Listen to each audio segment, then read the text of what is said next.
buddy of mine who went down to Panama City, college buddy of mine. He's down there and just happened to be when WCW was down there at, I think, Club La Vila. And he befriended Kanyon, who was Mortis at the time, actually, Eddie Guerrero, Glacier, and invited those guys actually to come up for the Kentucky Derby. We live in the Cincinnati area, so it's like, a little over an hour away. Mortis actually took him up on that offer. And so I got a call a few days before that, and he said, hey, Mortis from WCW is going to be coming up. Do you want to hang out with us this weekend? I said, yeah. I said, actually, we're going to go to the first ever Brian Pillman Memorial Show and had a few extra tickets. And we actually met Mortis, instantly connected. He was just a huge fan of pro wrestling. Chris just sat in the audience with me and my buddy and stayed there the whole time just because he was just a fan of wrestling and just wanted to watch wrestling. So we did that, and we ended up going down to the Kentucky Derby that weekend.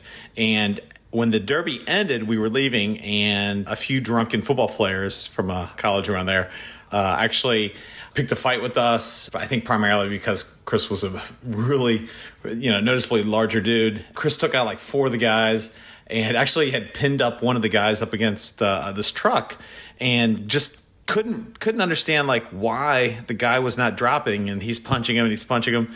Well, Chris then realizes that he was throwing working wrestling punches, and so then he kind of laid into the kid. And so police showed up, and so they kind of pulled Chris off the kid, and as they pulled him off, one of his friends popped Chris right in the eye.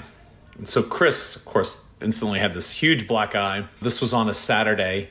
And it just so happened that Monday, we were all going to take Chris over to Indianapolis because Chris was going to lose the Mortis mask, and he was going to appear as Kanyon, as we found out his name. So Chris is freaking out because here he is. He's going to make his huge debut, Monday Nitro, Indianapolis, and he's got this black eye. He's sure that Eric Bischoff is going to fire him. He's calling Diamond Dallas Page. He's freaking out. We take him to Target. We're like trying to find sunglasses and makeup to kind of, cover up the fact that he's got this huge black eye, and it's really noticeable. So if you go back in 1998 and you see Chris as a disguised beer vendor, you'll notice he's got sunglasses on. Well, that's why. That's my wrestling story. It's pretty cool. Thanks, Colt. Hey, that's like the director's cut behind the debut of Chris Kanyon in WCW. A couple of things that I was thinking about during that call is I know Kanyon loves wrestling, and it's surprising to me that he knows he's about to get rid of Mortis, become Kanyon, get his big push with his own face, and he's still willing to get in a giant, massive brawl at the Kentucky Derby. I feel I'd be like, I'm going to be on TV. It's a debut. I'll step this one out. But maybe when you got to brawl, you got to brawl. Like, I guess I'm unfamiliar with it because I'm not necessarily a fighter. And I think my biggest fear would be throwing fake punches in a real fight, which is exactly what this guy was saying that Kanyon did.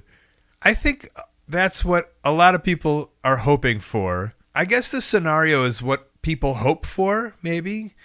And I maybe fantasize about that scenario too, not necessarily with wrestlers, but let's say I meet Chris Farley and I'm like, hey, we're the same, we're hilarious, let's become friends. Except the odds aren't in my favor for it to happen. So how cool is that this guy went out, met some of the WCW wrestlers, and then just became lifelong friends with Kanyon? I was actually going to save this one to play during the week that his Dark Side of the Ring played, but I slipped it into rotation, and here it is. Everybody always says so many great things about Kanyon, so I never met the guy, but a lot of my friends who did, including Brian Cage and the Young Bucks, said he was the best. Someone who loved wrestling. And that makes sense, as in the time he was in WCW and just went to the Brian Pillman Memorial Show and just sat in the crowd and just watched the show like a wrestling fan, like the wrestling fan that he was. Hey, thanks for watching. That call was part of a whole podcast called Wrestling Anonymous. Listen to the whole thing weekly. Wherever you listen to your podcast, go subscribe. While you're at it, subscribe right here on YouTube to Colt Cabana's channel. Thank you.